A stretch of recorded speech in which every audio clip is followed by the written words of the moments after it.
Mafia, are you ready? He said, "Are you ready?" This is Brotherly Love Wrestling Podcast, your first stop for everything professional wrestling. So sit back and enjoy wrestling talk at its finest with your hosts, Larry Hall and Joe Corrado.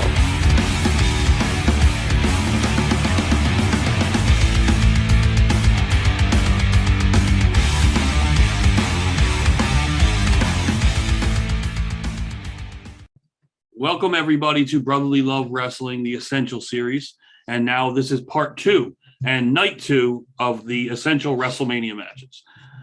So depending on when you watch this, but to us last night, we picked, I started with 3. He had 2. I picked Steamboat as the first. You picked TLC. Then I picked You picked my fucking main event. That's right, Brandon Austin at 13. I had Flair Michaels. Yeah, and then my main event was End of an Era, Taker, Hunter, in the Hell in a Cell. An honorable mention was Michaels Razor WrestleMania 10. Yes. So that was our first night. Now we got to build to the second night, which typically is the main event. Night 2 is usually, that's why Brock Roman is this year. Yeah. It's the ultimate. So it's really fucking tough. And all the blame is on me. It's all my fault. It really is. It really is. You took one of the best matches of all time. Just think of the magic we could have had back-to-back matches. I think if you look at night 1, I think it would have been better for night. It would have been better for night 2. We don't know that yet. We do with 2 matches alone. It would have been better. All right. Well, all right. So, what are we opening up with? I'm sticking with WrestleMania 10, and I'm going to go with the greatest opening match of all time: WrestleMania, brother versus brother, Bret Hart, Owen Hart, in just an absolute, and that kind of counteracts your Steamboat Savage. That was my thought process. I still think Steamboat Savage is a little bit ahead of Bret Owen. I'm talking. We're splitting hairs here. Yeah, we're splitting the hairs on your head. That's how much we're splitting, because it can go interchangeable. Which one's better? Storyline was better for Bret and Owen. Okay, yes, no argument. And to have that build. Although Savage and Steamboat was a good build too, but brother versus brother, and then to have the match that they put on and Owen actually winning the fucking match, crazy. Yes, yeah. But another one of my favorites for a WrestleMania match would be that match. It's just you took them away. I had to get them back on, and what other better way to do it? And I'm going to kind of stack them go match for match. Okay. If we're going to do this whole, if we're building the card. All right. So you don't deliberately fuck me over. Okay. This should be interesting now. Yeah, because it's hard for me making this pick because, as we said in the last show, there was a match on here that we knew I was going to choose. But can I save that for my second pick? Yeah. But actually, I might not. Now that I think about it, I take that whole line of thinking back. No, I'm going to start with this one because I would before your main event, I want something that's maybe not that tires the crowd out, but at least can build, depending on what your main event is, because you're not that confident on your main event. I've gone back and forth on my main event, but I think my main event is only fitting. Okay. So yes, the second match of the night, depending on what you do for your second pick. The second match of the night is HBK Taker at WrestleMania 25. Okay, so that stacks up heavily. Yes. Against the TLC match. Yes. Yeah. And that's why I was asking about switching, but then I was like, no. So night 2 so far, clear runner 1-2 match combo. Yeah. Clear. We've talked about this match. This will be the 3rd time on the Essential Series of the, I think we have 13, no, 14. Last night, or the show that the first part was number 15. So with 15 lists, this match has been brought up. So they're 3 batting times. 333. Yeah. This match alone in this series. Mhm. That's pretty good. That's Hall of Fame numbers. Yeah. Whoever would have thought that with this match?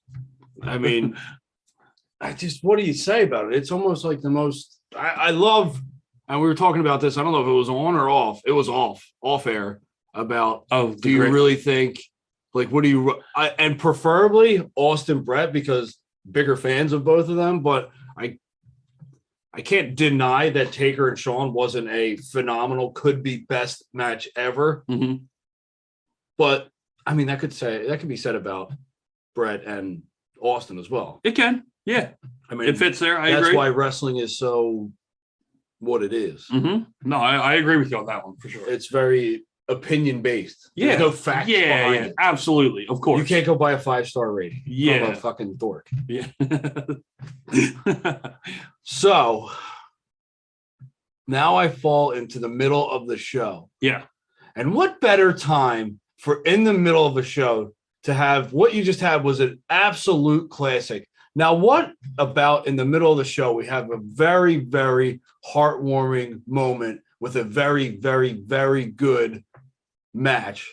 Great match that we got to see live at WrestleMania. Kofi Kingston, Daniel Bryan for the WWE title. You didn't think it was going to make it, but I'm biased. You're biased because we saw that match. We felt that feeling.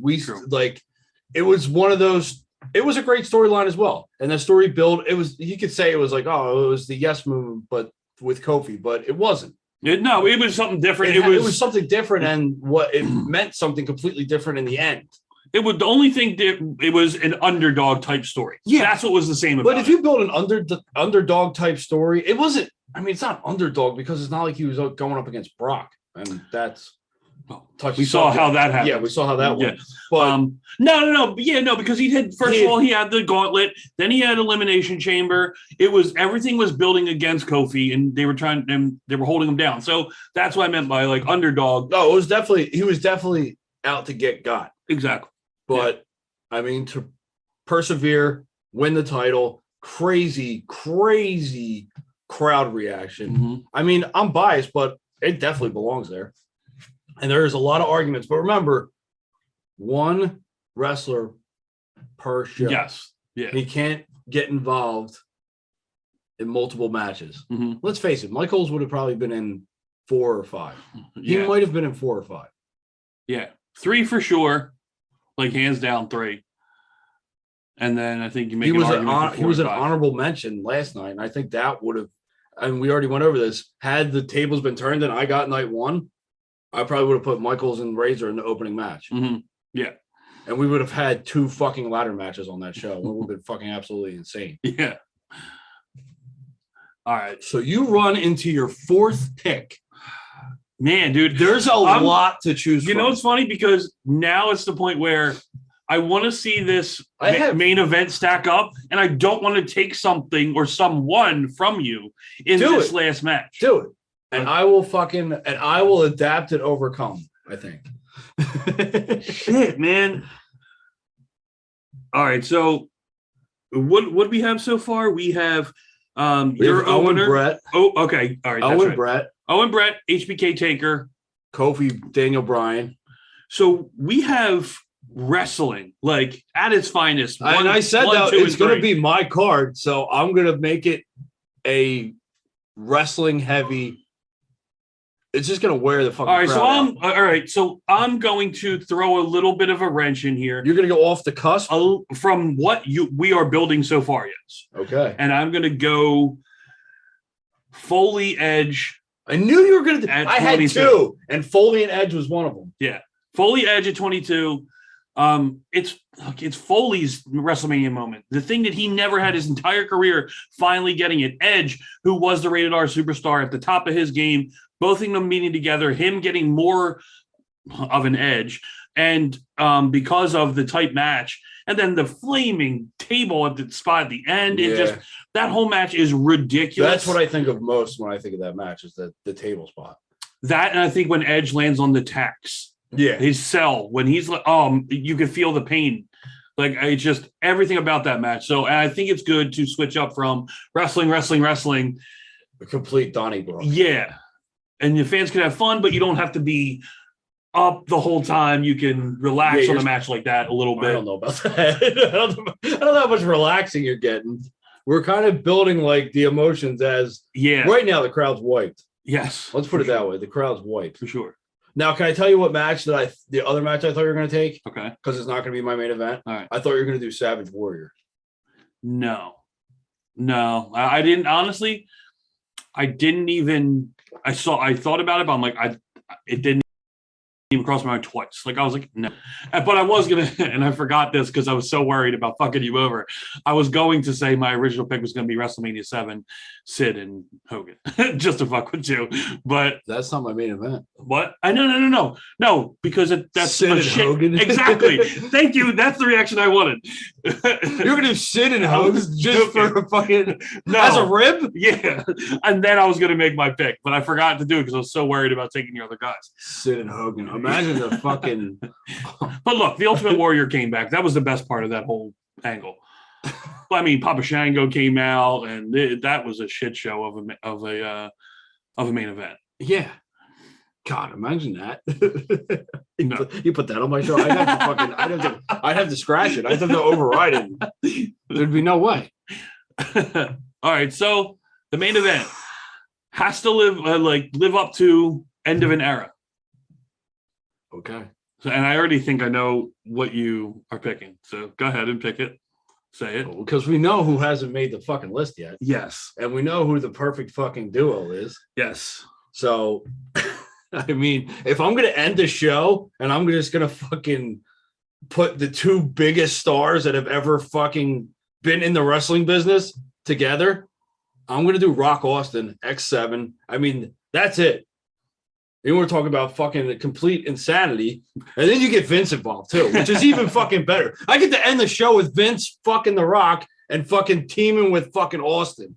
I mean, could you have think of a better way to end this complete clusterfuck of? And next to Hogan's turn, it's probably the second best turn in all of or talked about. Yeah, in all of wrestling. Yeah. Hogan's probably one. That's what I'm saying. Aside from Hogan, which clearly is one. Yeah. Stone Cold shaking McMahon's hand. Yeah, something that you never thought or wanted to happen. Exactly. Yeah. But so look, you look at our two main events now. Our main events were Hunter, Michaels, Taker, Hell in a Cell, and Austin, Rock, and McMahon. Those were the main eventers. The pillars of WWE. That was the main eventers. The pillars of WWE. We didn't even have John Cena on our fucking lists. Cena Rock could have made it. It could have. If it was a longer list, Cena Rock could have made it. Yes. Yeah. But it wasn't a longer list. I think we put together one fucking crazy ass list. And it would be very, very tough to decipher because I thought you had it in a landslide because you had my favorite match. But your favorite match is now on mine. Yes. Yeah. So, true. And I got Austin Rock. Yeah. So honorable mention. Oh yeah, you get your. So what do you think would have been if the tables were turned and you had 3-1? What would have been? What would you have knocked out of mine to put in one of yours? I don't know if I would have knocked out any of yours. Because I like all of them so much. It's hard. That's why this is an honorable mention. But if I had to pick, I would probably take all. And this is only because I wasn't a big Bret Hart fan growing up. So I would take the Bret Hart out. And I would put in Shawn Michaels and Bret Hart at Mania 12. The Iron Man. I think that up there with Michaels Taker and Bret Austin as the greatest match of all time, and Steamboat Savage I put in that cluster echelon as well. Yeah, like there's 5-6 matches to where they're cream of the crop, greatest matches of all time, and how you rank them is completely up to you. Like some of them might not even make the list. Yeah, true. But like those matches and WrestleMania 12. I hated that Bret lost that match. as a kid, but I've watched that match so many times. I've watched that as a fucking Iron Man match. I've watched that match so many different times. That look, it's the same reaction that I had with Stone Cold. It's the same like when Stone Cold beat Michaels. You know what I mean? I hated that at the time because I was such a big Shawn Michaels fan. Yeah. And I didn't know that he was going away and having back surgery. But I want. Well, how would you have? There wasn't 700,000 people telling you that he was. Yes, and the dirt sheets and Twitter and all that. Sheets. Yes, we didn't have that. But yeah, I think that one of the greatest matches of all time. And that's the thing about Michaels. Like, we already did the Essential Michaels, and I think they might have all been Mania matches. Yeah, I think we were. Part. Yeah, I mean, you got Jericho Michaels. That was definitely. I'm almost positive on our list. Oh, that was on our list for Michaels, but that was a Mania match. Yes. Yeah. That could have been on. We left out Angle and Michaels. We left out Cena Michaels. Yeah, that's right. Like we left out the triple threat match. Benoit with Michaels. That's up there as that's up there as like one of the greatest. That's the insane thing about Shawn Michaels is that match itself. That's one of the greatest, as much as it can't be anymore. Yeah. But it still was. Yeah.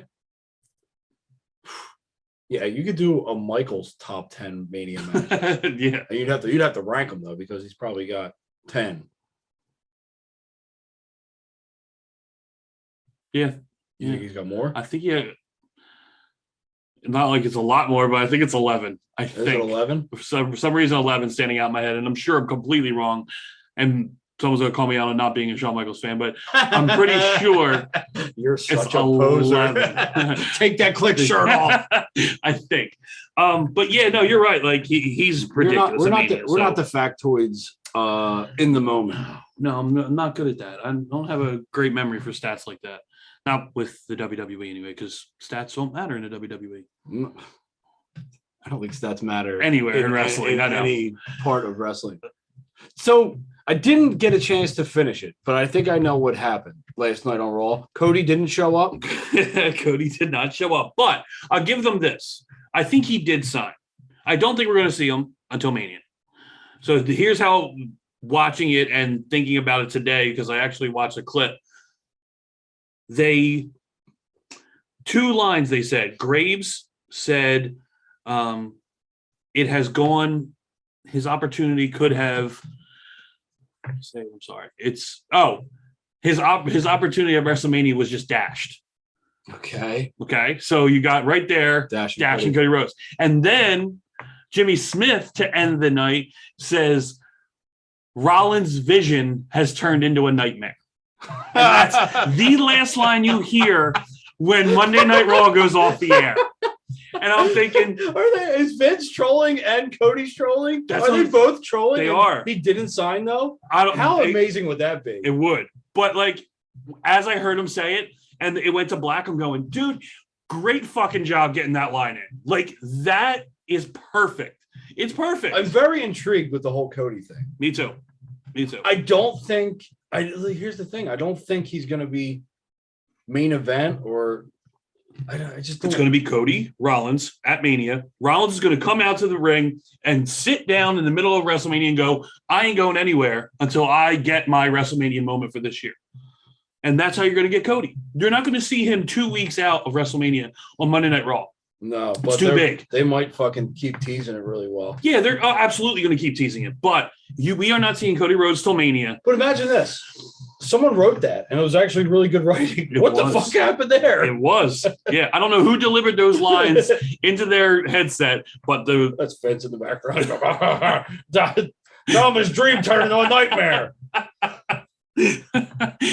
So, I mean, look, they were great. I thought it was the perfect ending. I didn't think the match made sense. The match was stupid. Concept. What match? The Owens-Rollins match. I don't care about that. I just wanted to know if they. I know, but like, because I watched it and I'm invested in the obviously KO story, but I know where Rollins is kind of leading supposedly. Mm-hmm. So like, I'm invested in it. So I'm watching it, and the way they set this match up bothered me. And shocker, WWE bothered me with their writing and booking. But like, it's Rollins coming out saying, "I'm going to interview Stone Cold on a show, my own talk show." You don't have one. And that even KO said, he's like, you don't got one. It is my idea. KO addressed me, or Stone Cold addressed me. Why would you like?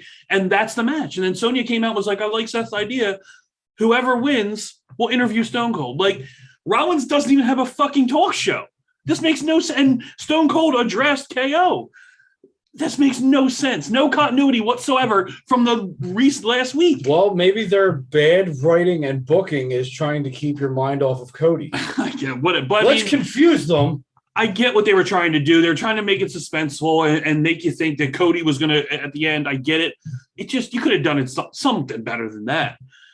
It was just, I don't know. But like I said, the end lines, the delivery, going to black right at that line end is awesome. It was very, very well done. They used to do that back in the day. Mm-hmm. Cliffhangers. Yes. Couldn't wait for next Monday. Be 11:05 and you'd be like, damn it. Why isn't it Monday? And the fucking thing, you're like, no. Not the thing on the screen. Not the thing, not the fucking the lower third. Yeah. Not that. No. I do that for pay-per-view still. Yeah. I don't want there's gotta be something that happened and then nothing happens. You're like, God damn it. It's NXT. NXT spoiled the shit out of us. Yeah. As adults anyway. Like kids, we didn't have that. But NXT, the lower third, something was going to happen when you saw the lower third. Yeah. Whether it was Gargano getting beat by Ciampa or a return. Doing it too. Yeah, they're very good at it too. NXT 3.0. So we hope you enjoyed this show. We hope you like both lists.